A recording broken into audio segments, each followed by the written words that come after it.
The nightmare on Knox Plaza is finally over as the Buffalo Sabres finally fire Ralph Krueger. I know this news is a little bit late. Obviously, the Sabres fired Ralph Krueger just after I put out my last episode, but this is the episode in which I tell you finally how happy I am that the Buffalo Sabres have fired Ralph Krueger. I have been saying it for the last 3 weeks. The Sabres had lost 12 straight. Unfortunately, they have still lost 2 straight. We'll talk more about that in a few minutes.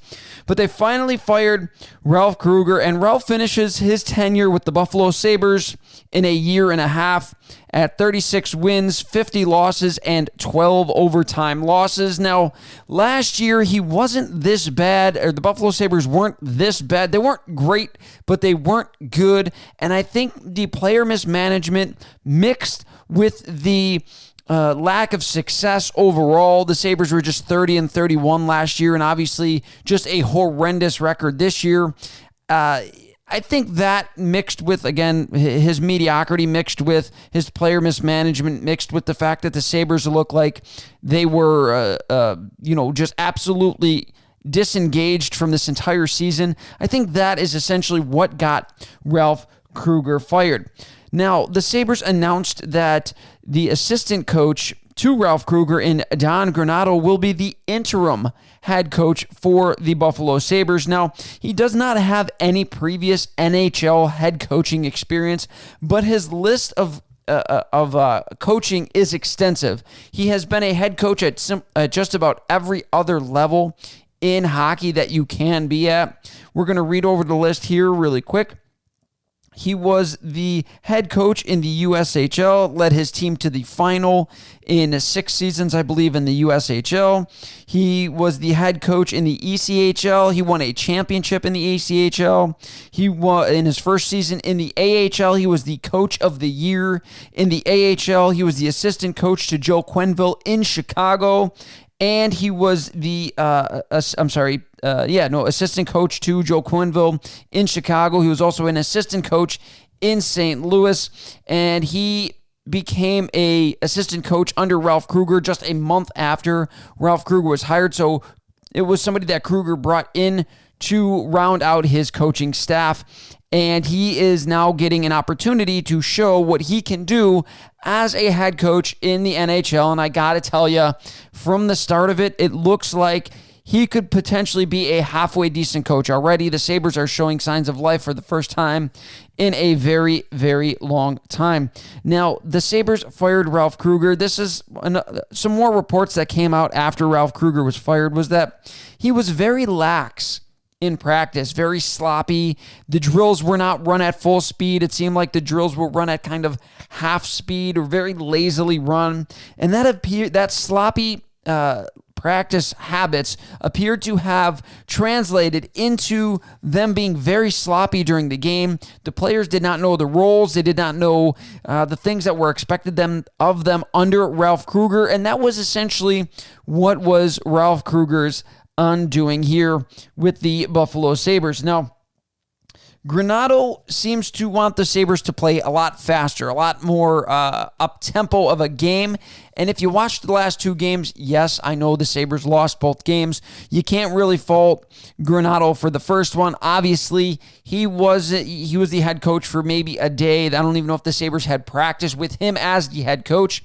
But this past game against the New York Rangers, it appeared that they were playing with a ton more speed, a ton more intensity. It appeared that they were a lot more crisp. Their passes were tape to tape in a lot of cases. Now, they still spent too much time in their own zone, which is a huge problem for the Buffalo Sabres. But, they have so many injuries that it's just... It seems like the players, they don't know their roles, and no one's really stepping up to take over the role of Jack Eichel. And who really can? Honestly, no one can really take over and do the things that Eichel can do. That's why he is such a special player, and that we should not even consider trading him until at least the end of next season if the Sabres are still just absolute dog shit and, you want to just completely tear it down again. Then I maybe consider that. But right now you won't get enough back for Jack Eichel to really justify trading him at all. So I don't really understand why anyone would really want to trade Jack Eichel. I just don't understand. I think people are we're just really upset at the fact that the Sabres looked and felt so very terrible for such a long stretch. The Sabres still are terrible. They've lost their 2 games under Don Granato, but they have looked a ton better, in my opinion, have the Buffalo Sabres. Now, I stated this before. I don't think that simply firing Ralph Krueger and bringing in another coach was going to be like some magical fucking fairy dust that you just sprinkle over the team and they just poof, automatically start playing better and winning games, and it just turns the whole ship around. The Sabres have so many more problems than just the head coach. The head coach was just the tip of the iceberg, and now that the Sabres have finally moved past Ralph Krueger, they can either look for a really solid, proven head coach, or potentially give Granato a shot, depending on how good he does and how good the team looks the rest of the way this season, for as long as they keep him behind the bench for the Buffalo Sabres. I said that again. Ralph Krueger he wasn't the only problem. He was a big problem, and I think, as I stated before, his player mismanagement was just an absolute catastrophe. Having Jeff Skinner try to play a game in which he's not that type of player that is going to play like an incredible two-way game. He is more of a offensive specialist. You're going to put him in the offensive zone draws. You're going to want him to score a lot of goals. And, if he gives up a goal on defense, so be it. You live with that because of what he brings offensively. Ralph Krueger did not want to do that. He kept playing Jeff Skinner with just absolute scrubs and bums. Guys like Cody Eakin, and it was not ever going to work out from the start.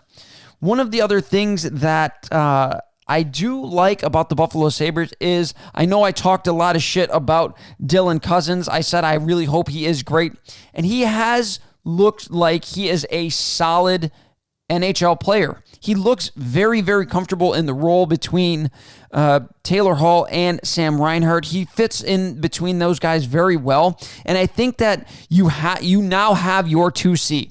You don't have to worry about Eric Stahl not coming back. You don't have to worry about going out and trying to trade for a second-line center. You have him in Dylan Cousins, and you can go into next season and be confident that if you put some competent pieces around Dylan Cousins, that he is going to perform, and you're going to have 2 very solid lines, because obviously Jack Eichel is going to do what Jack Eichel does, provided he is healthy, and he's going to just make that first line run very, very well, and Dylan Cousins can now be your second line center and provide that much needed offensive boost past that first line. Now, like I said, the Sabres haven't played well, period, really all season long. Defensively, all of them have just kind of looked lost, including Rasmus Daleen, and Ristolainen is having a good year before COVID, but right now, all these guys, I don't know if it was the scheme. I really hope it was the scheme, because after Ralph Krueger left and Granato got his hands on some of the Sabres, I really believe that, I've seen some. I don't want to say that they've improved massively. They've improved with getting to move the puck faster. They've been moving the puck faster in these last few games, but I don't think defensively they are still there. The Sabres still need a couple of stay-at-home defensemen. Now, somebody who I think has benefited, in my opinion, in the last few games from the firing of Ralph Krueger is Rasmus Daleen. Now, I can't say that I sat here and watched all of Rasmus Daleen in the first game under Granato, but I did watch him fairly closely in this last game against the New York Rangers, and he was playing with confidence. He was making moves at the blue line. He was, getting shots on goal. He was playing physical. He had the Karuba collision, or, whatever they call it now, in the game for the Buffalo Sabres. Absolutely just flattened his man. There was a guy, he did end up getting a penalty, but, one of the Rangers was coming up the right wing boards, and Daleen just planted him on his backside. He has been playing. He played with a little bit of grit, a little bit of determination, and a little bit of nastiness that we had not seen out of Rasmus Daleen. Again, he has been a lot more aggressive, and that's something that you absolutely want to see out of Daleen moving forward. Now, the Sabres offensively, they appear to have gotten a few more high-quality chances in this game, and that is simply because they are not just necessarily dumping the puck in and then just cycling it for 25 seconds and then it goes out of the zone. They're driving the net. They're trying to get pucks towards the net. They're getting good opportunities. They're skating with their heads up. Their passes are tape to tape, and that is breaking down defenses and helping them score and get more scoring chances. Obviously, Jeff Skinner scored in this last game against the New York Rangers on a fantastic pass from Montour, and he just absolutely buried it. Far side blocker on Kincaid. In this one, Jeff Skinner, that was the tying goal for the Buffalo Sabres. And Dylan Cousins, again, far side top shelf on Kincaid for Dylan Cousins. An absolutely fantastic shot. As I said, he has not looked out of place on that first line, and that is something to look forward to in the next season for the Buffalo Sabres. Now, like I said, they did lose 5-3, which moves their losing streak to 14 games, which does tie a franchise record for losses. But I can tell you, if the Sabres play the way they played tonight, they're going to win a lot more games the rest of the season. They looked very, very sharp for most of it, offensively anyway.